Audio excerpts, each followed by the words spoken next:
Assalamualaikum warahmatullahi wabarakatuh. So, pada hari ini kita akan sambung kembali dalam bab 9 berkaitan dengan zakat KWSP dan juga zakat saham. Okey, zakat saham dia agak sukar, so saya tak akan ajar kaedah kira-kira.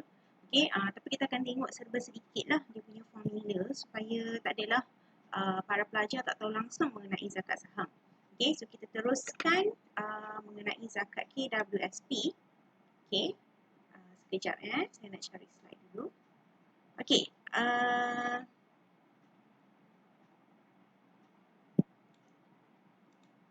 okey, zakat KWSP. Okey, so kalau tengok kat sini, okay, zakat KWSP sebenarnya, okay, kalau dilihat setiap kaki tangan diwajibkan untuk mencarum sebanyak 11%, manakala organisasi pula mencarum sebanyak 12%. Okay, dan ia telah berubah sebanyak 13%, tapi untuk semenjak COVID, okay, di mana kaki tangan dibenarkan untuk mencarum sebanyak 8% ke 7% sahaja. Okay, manakala organisasi pun dibenarkan untuk membayar separuh daripada amount yang dibenarkan kerana kita faham bahawa kondisi organisasi untuk membayar bagi pihak pekerja tu agak berkurang kerana berlaku kita kata masalah terutamanya dalam mengendalikan perniagaan kerana kalau kita lihat ada limitation lah. Okay, limitation contohnya ada organisasi yang tidak boleh kita kata beroperasi sepenuhnya lagi. Ada organisasi yang boleh beroperasi tetapi kita kata mungkin daripada segi kita kata kunjungan pelanggan ke perniagaan mereka masih kurang, tidak seperti sebelum kita kata COVID-19 menyerang negara kita. Okay, oleh itu amount dia buat sementara waktu ni memang agak rendah lah daripada amount yang dinyatakan di sini 11% dan 12%. Tapi ini adalah amount biasa iaitu tolakan yang diwajibkan bagi pekerja 11% dan juga majikan sebanyak 12%. Okey. Kita kata zakat KWSP ni adalah kalau semua faham KWSP itu adalah kumpulan wang simpanan pekerja di mana dia merupakan salah satu bentuk simpanan. Okey, dan ianya bermanfaat nilainya jika digunakan. Okay, kita anggap ni adalah kita kata persaraan untuk hari tua bagi individu yang bekerja. Okey, ini adalah satu sistem atau konsep persaraan yang government kita buat supaya bila individu yang bekerja itu berusia, diorang ada satu simpanan yang tetap. Sebab kita faham kadang-kadang kebanyakan daripada rakyat Malaysia ni diorang tak menyimpan wang. Kadang-kadang saya pun tersasar untuk menyimpan wang sebab kita kadang-kadang berlaku kecemasan dan sebagainya. So sebenarnya KWSP ni adalah kita kata salah satu kaedah yang membantu pekerja ataupun individu seperti saya untuk mempunyai simpanan yang tetap. Iaitu tiap-tiap bulan akan dipotong. Okay, kalau lihat dekat sini, bila dia simpanan, of course dia perlu bayar zakat sebab dia adalah simpanan dan juga dia adalah harta yang bernilai. So that's why kita kata zakat KWSP ni perlu dibayar zakat. Okay, Muzakarah Jawatankuasa Fatwa, Majlis Kebangsaan kali ke-5 tahun 1982, zakat KWSP wajib dikeluarkan jika cukup haulnya. Okay.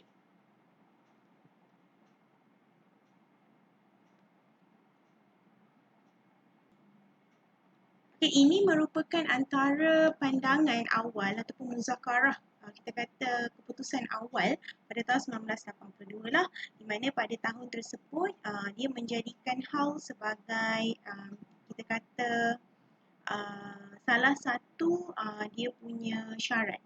Okay. So kalau kita lihat syarat-syarat wajib zakat KWSP ni adalah Islam. Okay, merupakan pemilik harta tersebut mestilah Islam. Yang kedua adalah merdeka. Maksudnya bukan hamba ataupun orang yang disekat untuk bergerak. Cukup nisab iaitu kadar yang ditetapkan. Nisab itu adalah harga emas semasa dikalikan dengan 85 gram emas. Itu adalah nisab bagi zakat KWSP lah. Kemudian haul genap setahun dan juga sempurna milik. Okey, tetapi sebenarnya terdapat dua pandangan mengenai zakat KWSP ni. So kita akan tengoklah apa pandangan-pandangan tersebut. Okey, yang pertama adalah milik sempurna dan juga milik tidak sempurna. Okey, apa yang dimaksudkan dengan milik sempurna ni adalah kalau lihat kat sini, zakat hanya wajib dikeluarkan ketika pencarum mengeluarkan wang tersebut semasa bersara atau membuat pengeluaran untuk tujuan-tujuan yang dibenarkan. Okey, maksudnya sebenarnya kalau kita lihat bahawa wang KWSP ni kita simpan berpuluh tahun kan. Okay, tapi kita kena ambil kira juga cukup nisab. Okay. So bukannya kita ambil kira wang yang kita keluarkan, contohlah kan sekarang kita keluarkan sebanyak 30,000 untuk membayar down payment rumah. Okay. Dan kita tak kira setahun selepas itu. Sebab duit tu jadi milik sempurna kita. Once kita dapat, kita boleh belanja dan buat suka hati. So immediately kita kena bayar zakat selepas kita menerima wang tersebut. Okay. Kerana kalau kita lihat kat sini, KWSP sebenarnya hanya boleh dikeluarkan mengikut beberapa ketetapan sahaja. Maksudnya kita tak boleh keluarkan duit tu suka hati kita. Dia ada syarat-syarat lah untuk keluarkan duit KWSP tu. Sebab dia adalah salah satu wang persaraan kepada pekerja. Oleh itu kalau daripada muda kita dah start keluarkan duit kita, so waktu tua nanti kita tak ada duit untuk kita bersara. Okay, maksudnya tak ada kita kata simpanan tetap. So that's why KWSP meletakkan beberapa syarat untuk pengeluaran KWSP. Okay, antaranya adalah genap umur 55 tahun, so boleh keluarkan duit. Pencarum mengeluarkan kadar tertentu sahaja bila berumur 50 tahun dengan syarat tertentu. Dan kalau katalah anda berumur 50 tahun dan ada beberapa syarat yang anda kita kata fulfill, okay, dan kita boleh keluarkan lah, bukanlah semua, bukan 100%, so mungkin dalam half of it, separuh saja. Okay. Pengeluaran yang dibenarkan oleh KWSP, contoh macam pendidikan, nanti kan bila awak dah kerja, so PTPTN awak tu, awak tak nak tolak duit yang gaji awak dapat, so awak boleh gunalah simpanan tetap awak ni. So dia boleh bayar KWSP. Dan kalau awak nak sambung belajar peringkat tertinggi, boleh bayar juga guna KWSP dalam akaun 2 sahaja, bukan akaun 1. Akaun 2 tu adalah tolakan daripada gaji kita. Akaun 1 tu adalah tolakan daripada yang diberi oleh majikan kepada kita. Dia macam tu. Okay. So itu antaranya lah. Kemudian contoh macam pembelian rumah pertama, okay, pembayaran sewa rumah bulanan, ataupun kita kata pembayaran rumah bulanan kepada bank, okay, itu pun semua akaun 2. Akaun 1 memang tak dibenarkan keluar oleh pihak KWSP kecuali beberapa perkara sahaja. Okay, contoh macam awak nak pergi overseas tinggalkan Malaysia, itu boleh. Okay. Adalah beberapa syarat lagi. Okay, awak boleh tengok dekat laman web KWSP mengenai syarat-syarat pengeluaran wang KWSP itu. Okay, dikeluarkan oleh waris pencarum sekiranya pencarum meninggal dunia. Maksudnya katalah pencarum meninggal dunia, so dibenarkan kepada penama yang kita kata penama KWSP itu untuk keluarkan wang tersebut. Itu antaranya lah. So maksudnya once duit tu kita dah dapat, okay, once duit tu kita dah dapat, okay, dalam simpanan kita, kalau lebih daripada nisab je, kita terus bayar zakat. Dia tak perlu tunggu haul sebab haul tu daripada start kita simpan tu. Maksudnya cukup nisab, contoh nisab tahun ni adalah 16,000. Okay, so kita keluarkan 30,000. So 30,000 tu kali dengan 2.5%. So jumlah yang awak kita kata yang awak kena keluarkan, contoh 30,000 kali dengan 2.5%. So jumlah zakat yang awak perlu bayar setelah awak keluarkan wang KWSP tersebut adalah RM750. Jika jumlah wang yang awak keluarkan tu kurang daripada nisab, so awak tak perlulah bayar zakat. Konsep dia begitu. Dia tak adalah tak cukup nisab pun kena bayar zakat. As long as cukup nisab lah. Tapi hal tu telah dikira daripada awal simpanan lah. Okay. So kita pergi kepada yang seterusnya. Okay, milik tidak sempurna. Okay, ini antara jenis-jenis je lah. Jenis pengeluaran KWSP kalau kita tengok. Pengeluaran umur 50 tahun, pengeluaran umur 55 tahun, pengeluaran umur 60 tahun, pengeluaran untuk mengurang dan menyelesaikan baki pinjaman perumahan, pengeluaran hilang upaya jika individu itu dah tidak boleh bekerja setelah aksiden dan sebagainya, yes, dia boleh keluarkan KWSP. Pengeluaran meninggalkan negara, pengeluaran pendidikan, pengeluaran pekerja berpencen dan pengeluaran pesara pilihan, skim pelaburan ahli, maksudnya kalau kita nak melabur dalam apa yang kita kata dalam ASB, so dibenarkan, okay, tapi berapa persen ni daripada akaun 2 kita, akaun 2 sahaja, okay. Kemudian pengeluaran membina dan membeli rumah, pengeluaran simpanan melebihi 1 juta, so katalah awak ada 1.5 juta, awak nak keluarkan 500k tu dibenarkan. Okay, pengeluaran ansuran bulanan pinjaman perumahan pun dibenarkan, Pengeluaran kematian, jika individu tersebut mati, so pewarisnya boleh mengeluarkan wang tersebut. Pengeluaran kesihatan, jika individu itu mempunyai masalah kesihatan memerlukan wang, contoh dia ada kanser, dia nak buat pembedahan, so dibenarkan untuk mengeluarkan wang KWSP. Pengeluaran haji, di mana wang sebanyak 3,000 yang selalu kita kena expand dekat tabung haji untuk daftar kita haji tu boleh guna KWSP.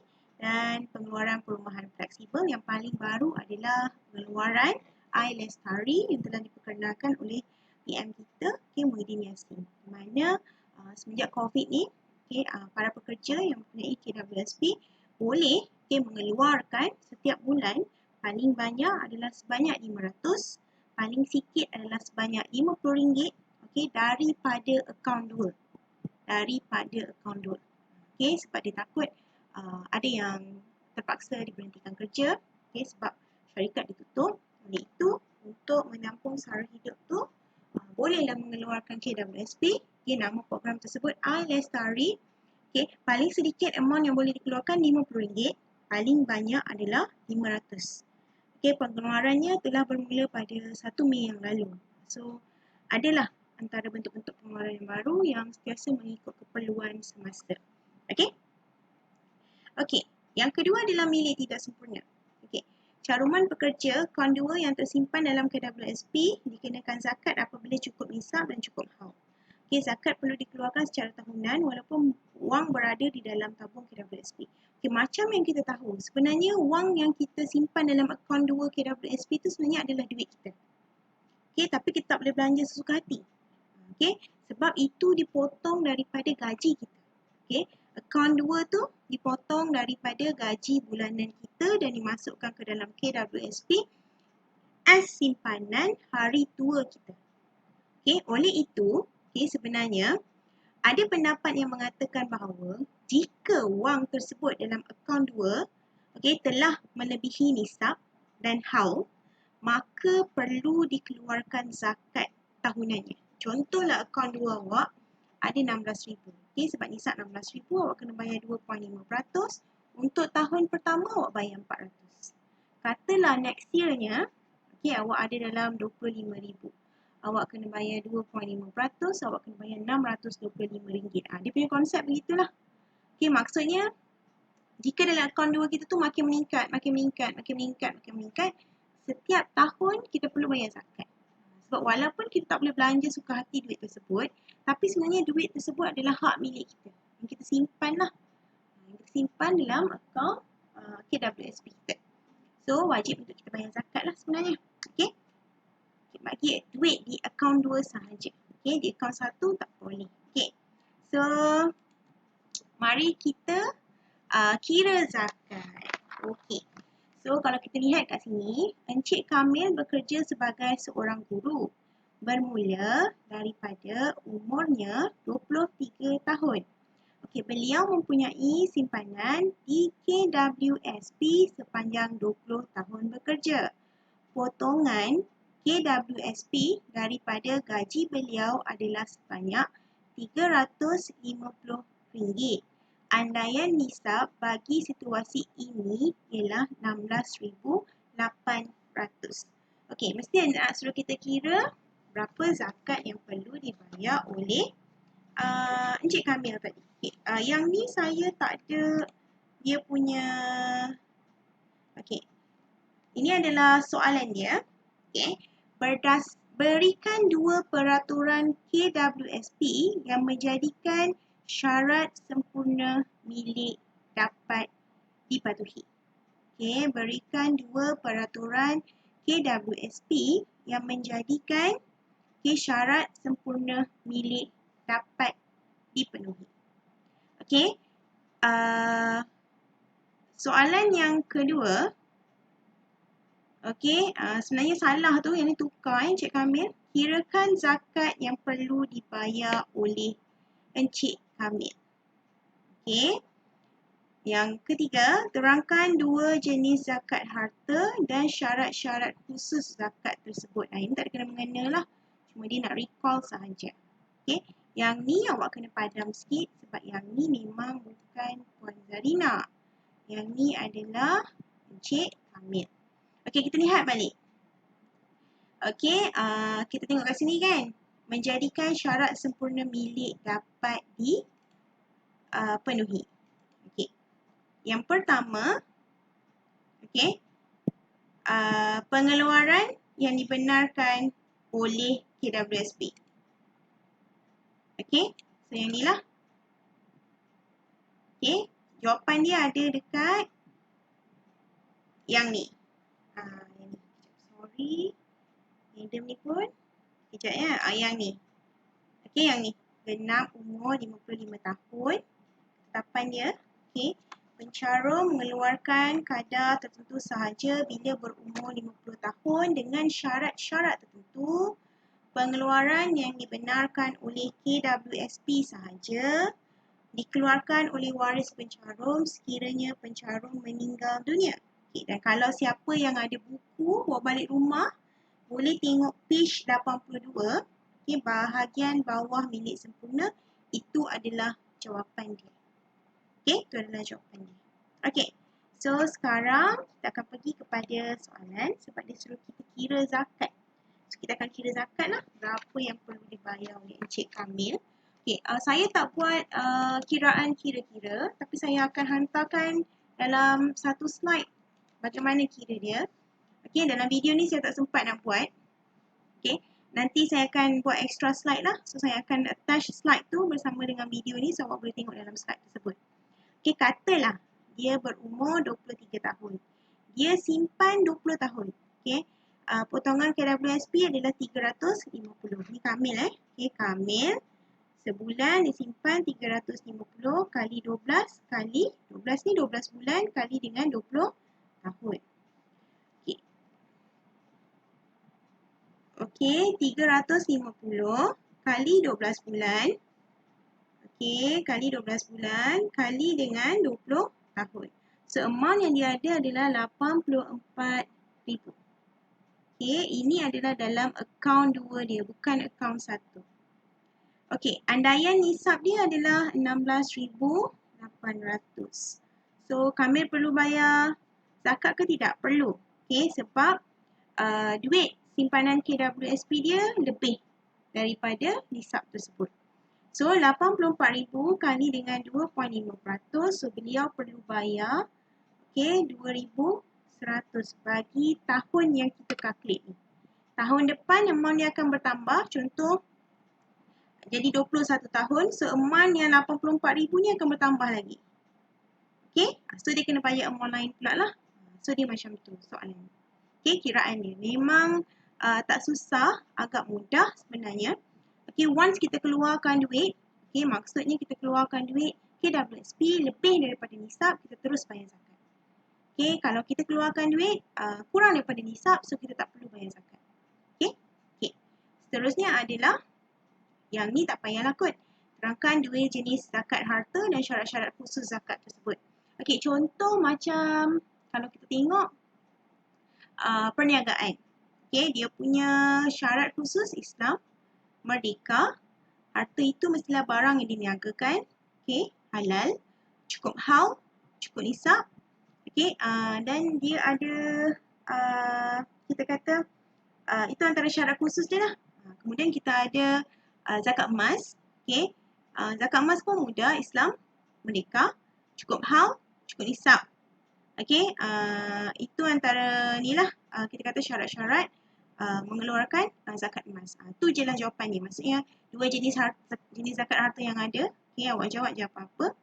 So kemudian awak bagi tahu syarat-syarat khusus dia. Okay. Kita masuk kepada zakat saham lah.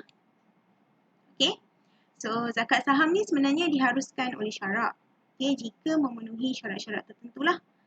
Saham yang telah dikeluarkan oleh saham yang telah dikeluarkan zakatnya oleh syarikat tidak perlu dibayar oleh pemegang saham. Sebab kalau kita invest dekat syariah compliance company, kadang-kadang syariah compliance company tu bayarkan zakat bagi pihak kita kata pelabur saham. That's why kita kena check lah. Kalau dia hanya bayar zakat perniagaan sahaja, tak bayar zakat saham, so kita kena bayar zakat saham tersebut. Dia sedikit berbeza. Okay. So ada organisasi yang memang membayarkan zakat bagi pihak pelabur. So kita kena tengok dulu. Walaupun dia syariah compliance, tapi kadang-kadang dia tak bayar zakat untuk pihak pelabur. So kita sebagai pelabur perlu bayar zakat tersebut. Okay. So ini adalah bentuk pulangan saham. Kita ada 3 sebenarnya, kenaikan modal, dividen, saham bonus. Okay, kenaikan modal, harga jual lebih tinggi daripada harga beli. Okay, dividen, keuntungan yang diterima oleh pemegang saham sama ada sekali ataupun 2 kali. Okay, saham bonus, saham yang diberikan percuma daripada keuntungan masa lalu. Okay, ini adalah antara bentuk 3 pulangan saham. Okay, kalau siapa yang biasa main saham mesti tahu. Okay, antara 3 bentuk, inilah yang kita akan ceritakan dalam hari ini bagaimana kita nak bayar zakat dia. Okay, jangan pening kepala sebab yang ni memang akan susah sikit.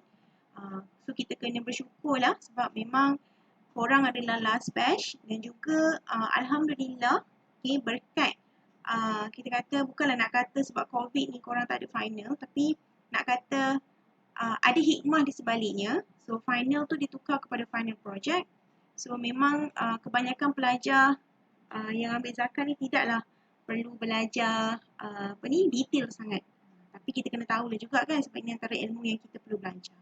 Okay, so kita tengoklah syarat wajib dulu. Okay, antara syarat wajib zakat saham Islam, milik sempurna, cukup nisab, cukup haul, kemudian pelaburan yang halal. Saya selalu lupa syarat wajib pemilikan sempurna tu. Tu yang paling bahaya pada saya. That's why kalau saya menghafal untuk exam, saya akan hafal lebih. Contoh, kalau yang ni ada 5, saya akan hafal 6. Saya ulang balik. Saya takkan ulang Islam lah sebab Islam mudah kan. Saya akan baca Islam, milik sempurna, cukup nisab, cukup haul, pelaburan yang halal, milik sempurna. Supaya saya ingat. Okay? So tak adalah saya lupa. Okay? Sebab kita memang akan lupa tak yang pertama, yang tengah, yang mana-mana lah. That's why saya akan hafal lebih daripada syarat-syarat yang sepatutnya. Itu tips belajar saya lah. Dan bila tua, saya belajar kaedah beza sikit bila saya buat master. Saya belajar kaedah saya baca, saya dengar. Sebab kadang-kadang baca, tulis tu dia akan lambat kan. So saya baca dan dengar. Okay. So ini adalah antara tentang zakat saham. Okay. Di mana mesyuarat Jawatankuasa Perundingan Hukum Syarak Wilayah Persekutuan kali ke-94 pada 11 November 2015 telah membuat keputusan bahawa zakat wajib dikenakan kepada pemilik-pemilik saham individu dan dikategorikan kepada zakat saham. Okay. Maksudnya siapa yang ada saham, so wajiblah untuk bayar zakat. Kadar zakat dia adalah 2.5% daripada nilai pasaran saham semasa yang berada di dalam pemilikannya. Maksudnya kadar dia sama je, itu 2.5%. Okay, saham yang dibeli untuk tujuan diurus niaga atau berjangka pendek hendaklah dizakatkan dengan kadar 2.5% daripada nilai pasaran semasa yang berada di dalam pemilikannya. Okay, kalau lah kata kita jual beli saham, okay, so kadar dia kena 2.5%. Saham yang dibeli untuk mendapat pulangan tahunan dan pemilikan jangka panjang pun kena dizakatkan. Dan sebanyak 2.5% dan harga saham tu mengikut harga pada hari kita nak bayar zakat tersebut. Okay, so kita tengoklah. Okay, cara kira zakat saham. Okay, yang pertama saham yang disimpan untuk mendapatkan dividen dan juga kita kata lot saham baru. Okay, yang kedua saham yang kita jual, kita beli. Jual, beli, jual, beli. So, kaedah dia akan sedikit berbeza. Okay. Saham yang disimpan dia mudah sedikit. Okay. Zakatnya sama seperti zakat yang dikenakan kepada barang perniagaan urut al-tijarah. Okay, dan manakala kadarnya pun sama iaitu 2.5%. Okay. Dan mengikut harga saham pada hari terkini untuk pembayaran zakat. Katalah kita nak bayar 20 hari bulan. 20 hari bulan tu harga zakat RM8.50. Satu unit saham tu akan dikalikan dengan RM8.50. Okay, kalau kita ada 100 slot. Okay, kali RM8.50. Okay. Kita dapat 850, so tak perlu bayar zakat. Contoh, kalau kita ada 1000 lot, okay, kita kali RM8.50 pun tak perlu bayar zakat, kita masih RM8,500. Kalau kita ada dah 5000 lot, kali RM8.50, okay, kita ada RM42,500 lebih daripada nisab. Contoh nisab kita ada 16,000, so baru wajib bayar zakat. Dia begitu. Okay. Kita akan ikut pada hari tersebut yang kita nak bayar tu berapa dia punya nilaian saham tersebut. Okey, yang ni lah. Ini antara formula dia. Okey, harga saham semasa tambah dengan baki semasa dibahagi dengan CDS account tambah dengan dividen ditolak dengan kos berkaitan dan dikalikan dengan 2.5%. Sebab tu saya kata bagi zakat saham ni dia memang agak sedikit memeningkan kepala. Okey. So kalau kita boleh lihat dalam muka surat 85. Okey, dalam muka surat 35 bagi siapa yang ada buku, yang tak ada buku, nanti saya akan tangkap gambar bahagian ni. Dan mungkin para pelajar boleh tengoklah contoh yang saya forwardkan sekali. Okey, tengok kat sini. Okey, kalau kita lihat kat sini harga saham semasa. Harga saham semasa. Okey, kalau kita lihat kat sini, jumlah saham adalah 58,000.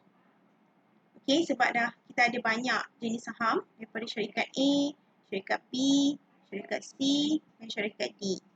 Okey, dan harga saham seunit inilah yang kita kata harga saham semasa.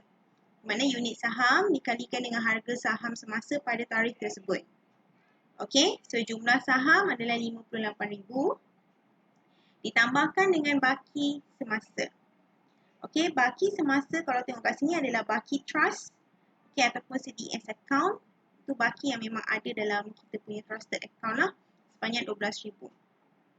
Okey, tambah dengan dividen, jika ada dividen iaitu sebanyak 1,000, ditolakkan dengan yuran broker, iaitu kita bayar yuran pengurusan pihak pelabur saham sebanyak RM232.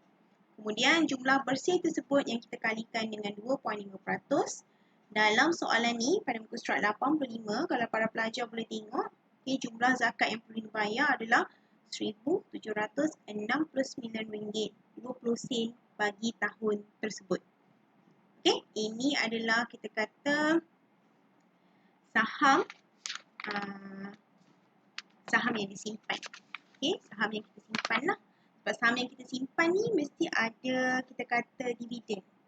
That's why kita kena tambah dengan dividen. Dan diorang pun ada baki trust.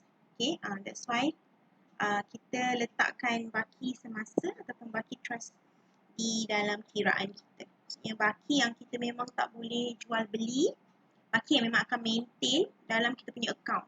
Itu antara maksud baki trust tersebut lah. Okay. Seterusnya kita akan lihat kepada jenis zakat saham yang kita ada untuk jual beli. Okay, jenis zakat saham ni kalau kita tengok yang color merah ni, selalunya kita pegang secara jangka pendek dan memang untuk diniagakan. Maksudnya orang akan beli pada harga rendah dan jual pada harga yang mahal. Itu adalah antara tujuan kenapa orang beli saham lah. Yang kedua, wajib dikeluarkan berdasarkan kepada zakat perniagaan. Kalau kita lihat konsep ni sebenarnya kan konsep zakat perniagaan. Sebab apa?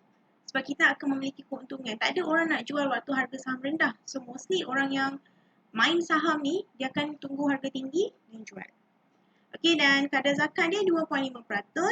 Okey, dan juga mengambil nilai semasa saham pada hari kita nak bayar zakat saham tersebut. Ini adalah formula dia. Okey, kalau dalam buku, siapa yang ada buku? Surat 85, buku surat yang sama. Okey, yang dividen tu korang tolak. Okey, sebab tak ada. Sebab saham jual beli ni memang kita tak sempat terima dividen.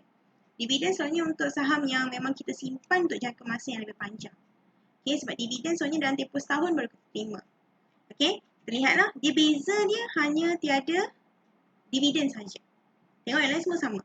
Harga saham semasa tambah dengan baki semasa ataupun baki CDS account tolak dengan kos berkaitan kali dengan 2.5%. Beza dengan saham disimpan, saham yang disimpan dia ada selepas CDS account ni tambah dividen. Saham jual beli dia tak ada dividen sebab dia jangka pendek.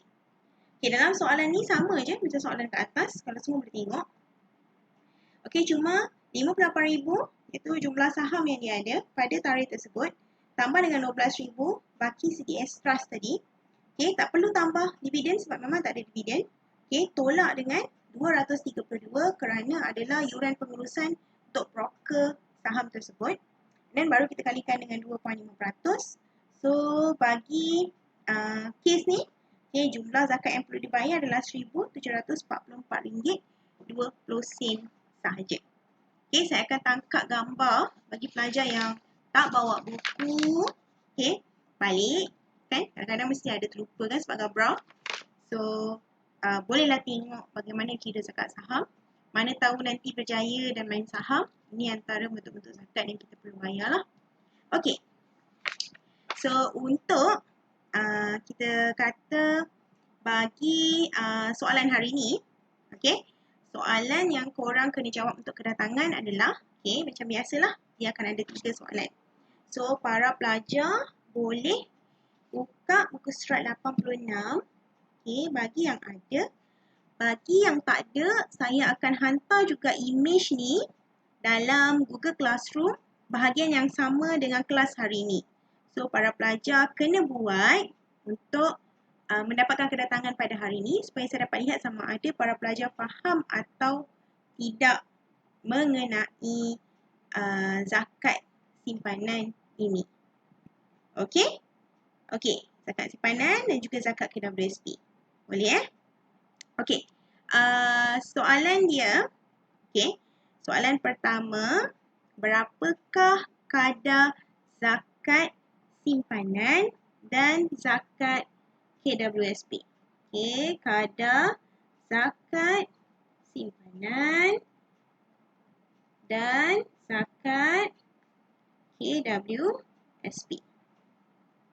Okey, soalan kedua, kirakan zakat simpanan yang perlu dibayar oleh Ahmad.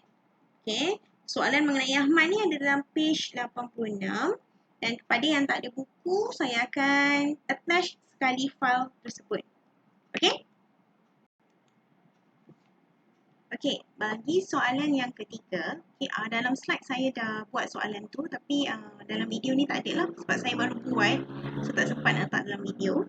So, soalan ketiga adalah, okay, kalau semua boleh baca dalam slide tu, Alia telah bekerja selama 10 tahun di dalam industri halal. Okay, gaji beliau adalah sebanyak 3,500 sebulan dan tolakan KWSP adalah sebanyak 11% sebulan.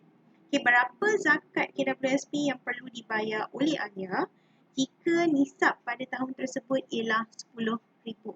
Maksudnya saya nak suruh soalan ketiga, korang kirakan zakat KWSP yang perlu dibayar oleh Alia. Okey, saya ulang balik soalan. Okey, soalan pertama adalah kadar zakat simpanan dan juga zakat KWSP. Berapa kadar dia? Okey. Soalan kedua, kirakan zakat simpanan yang perlu dibayar oleh Ahmad, okay, dalam muka surat 86. Dan bagi pelajar yang tak ada buku, okay, saya dah attachkan sekali dalam slide zakat KWSP dan juga saham. So, para pelajar boleh tengoklah kat situ. Saya dah tekat gambar dan saya dah letak sekali supaya para pelajar boleh kira. Dan soalan ketiga, kirakan zakat KWSP yang perlu dibayar oleh Alia. Sama juga dalam slide tu, kalau awak buka, awak boleh tengok soalan tu berada di situ. Okay? So, make sure para pelajar hantar dalam hari yang sama.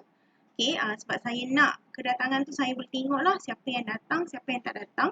24 jam lah, saya tak adalah limitkan masa. Okay, dan seterusnya adalah hari Selasa, kita akan buat pembelajaran mengenai bab 10, okay, iaitu mengenai perbezaan di antara zakat dan juga cukai. Okay, mungkin bab ni takkan panjang. So, sebenarnya saya nak buat online class di mana saya akan menggunakan kaedah Google Meet, okay, Google Meet, okay, di mana para pelajar, okay, akan diberikan link dalam Google Classroom, so untuk attend online classes Google Meet saya, okay. Kalau siapa yang guna laptop tak perlu download pun, nanti just klik dekat dia punya link, nanti dia akan join lah immediately. Unless kalau korang guna phone lah. Okay, nanti saya tengok lah kalau korang biasa guna Webex pun tak ada masalah. Saya boleh je guna Webex. So, mana-mana yang memudahkan sebab Google Meet saya boleh ambil attendance direct. Maksudnya sistem akan ambil attendance lah tapi korang kena letak nama betul korang ataupun nombor matrik korang sebelum korang masuk. Okay, Dan saya suggest untuk letak nombor matrik waktu korang masuk, sebab sebelum join tu korang boleh letak nama korang, nickname korang. So better korang letak korang punya nombor matrik supaya senang saya nak detect siapa yang datang, siapa tak datang untuk kelas pada hari Selasa ni. Okay, jangan lupa bagi tahu kawan-kawan, kelas hari Selasa ni kita akan belajar bab 10. Dalam masa yang sama, saya nak bincangkan mengenai final project kita.